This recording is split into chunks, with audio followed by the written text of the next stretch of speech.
The lesson today is on electric fields. Now, I want to remind you that as you're watching this lesson, you should be taking notes because this substitutes as the lecture that you would have in class. And I'll ask you some questions in this little video that you'll have to answer on the Google form as you fill it out later on.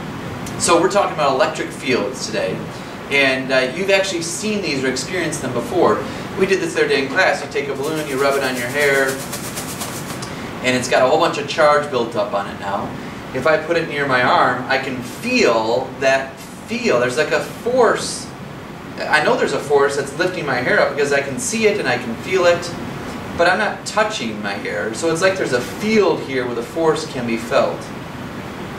It's called an electric field. It's not that different than gravitational fields.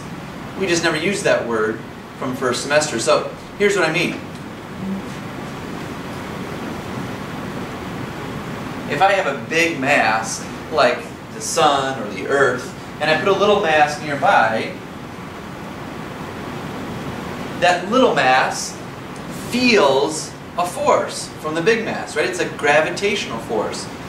Even though these two things are not touching, this feels a force. It's a force field that this exists in. We call this a gravitational field.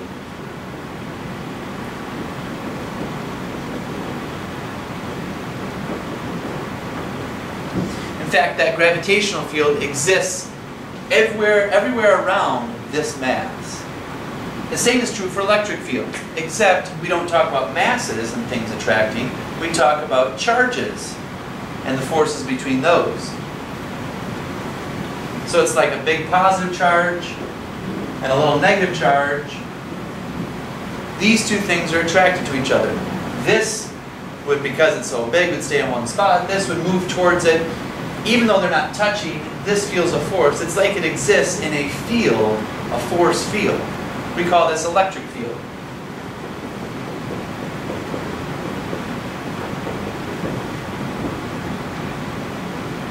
Now, as you think about this, it doesn't take too much imagination to figure out that while these are very similar, there is one big difference. And that is, with gravitational fields, the masses always move together. This little mass always falls or feels a force toward the big one. Over here, the negative charge feels a force that goes towards the big positive. But if I put a positive charge over there, these two would repel each other. And so the field points in different directions depending on which charge you're looking at. Now, to help us figure that out then, we draw field lines near electric charges to show the direction that a charge would move. Here's what I mean.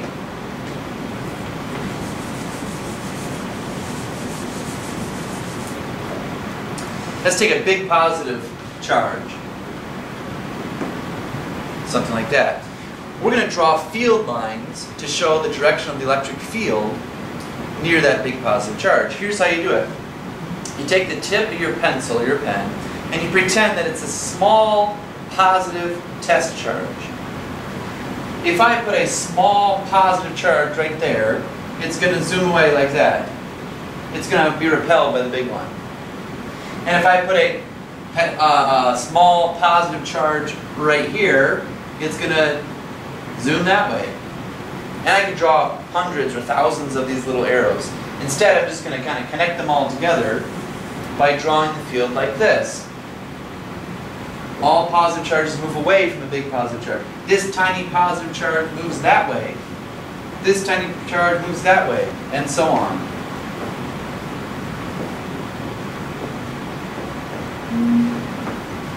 So the electric field near a big positive charge looks like this. I can draw the field around a negative charge too. Again, you're going to use a small positive test charge. So you pretend that the tip of your pencil is a small positive charge. So if I do that, then I have a little arrow that goes towards the big negative. Or here, same idea, it's towards it. But again, I'm not going to draw all those little arrows. I'm just going to draw the lines all connected together. So there's my field near a negative charge.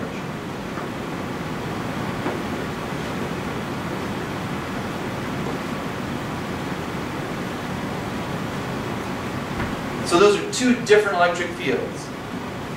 Again, to figure that out, you use your tip of your pencil as a small positive charge and just draw what would happen to that small positive charge. A small positive charge here gets pulled upward and it gets attracted to that negative charge. Over here, it gets attracted this way towards the negative charge. Now, one of the things you need to know about this is the arrows just show you the direction of the electric field, but they don't show you the strength or the intensity of that electric field. So, to figure out the intensity of the electric field, you can think of it this way, and this is true. If I have a charge way out here, it's a smaller field, or less intense, or less strong field here than it is up here. It's closer to the charge here, so it feels a stronger force up here. One way to figure that out is by look at how close these lines are together. Here the lines are pretty close. Further out, the lines are spread out more. The more the lines are spread out, the weaker the field. The closer they are together, the stronger the field. And that's true for both of these. So you could say, one way to say this is to say that the field line proximity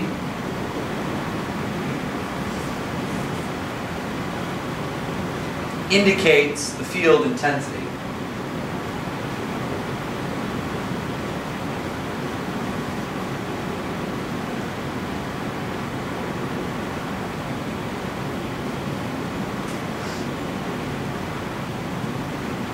The closer those lines are together, the stronger the field is at that point. One of the things I want you to do in your notes, and you'll show me and your classmates tomorrow, is I want you to draw the field near something a little more complex than these two. Drawing a field near an isolated charge like this, it's not difficult.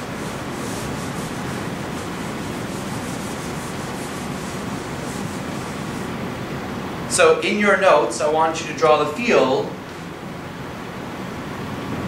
that would be near two positive charges, like this. These two charges, pretend that they don't move. They're so big they don't move. And again, use your tip of your pencil like it's a tiny positive test charge and draw what the field would look like. For instance, a positive test charge here would get repelled by this. But as it moves this way, it also gets repelled by this other one. And eventually this thing probably turns upward and gets repelled by both in that direction. I'm not going to draw it for you. I want you to do that in your notes and show me and your classmates tomorrow. Now, in the beginning of our notes, we talked a little bit about how gravity and electric fields are similar to each other. That's a useful idea because one of the things that's difficult about electricity is you can't see it. With gravity, I understand if I pick up a ball and I drop it, I can see it fall. I have an idea that it might exist in a field that makes it forced to fall down. But with electricity, I can't see that. If I have a positive test charge here and I let go of it, it's so small I can't see it. So it's hard to see what's happening with electricity. But this gravity idea and electricity idea, they're kind of analogous to each other, and these analogies help us. For instance,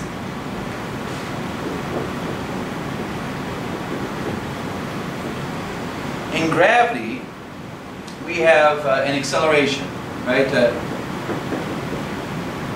The acceleration due to gravity would be the force of gravity over the mass of the object. This is just F equals ma. I just rearranged it.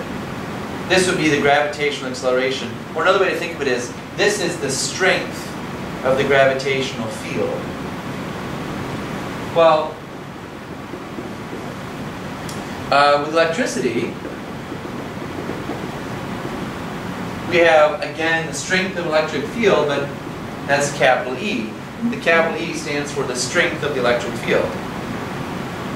And it's similar. You look at the force on that charge, but instead of dividing it by the mass, like you would for gravity, gravity, mass matters. In electricity, the charge matters. So over here, you divide it by the charge.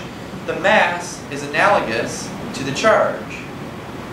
So if you can understand how this works for gravity, this works in the same way for little charges.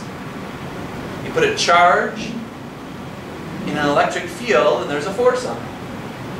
Just like if I put a mass in a gravitational field, there's a force on it. It's similar. Or you can do another one too. Well, you've seen this already, right? The force of gravity is G mm over r squared. And in electricity we did this for Coulomb's law. It's K Q over r squared. Well, I can do something similar. If I divide both sides by m, if I divide this side by m, it's the same thing as this. I get acceleration. Divide this side by m, I get g times, I'm going to make a big M over r squared. Just a big M so it matches what we did earlier in your notes in this lesson. Over here I can do the same thing. Instead of dividing by m though, remember I'm going to divide by what's analogous to m. The analogy for m is q, the charge. So I divide both sides by q. F divided by q gives me electric field strength.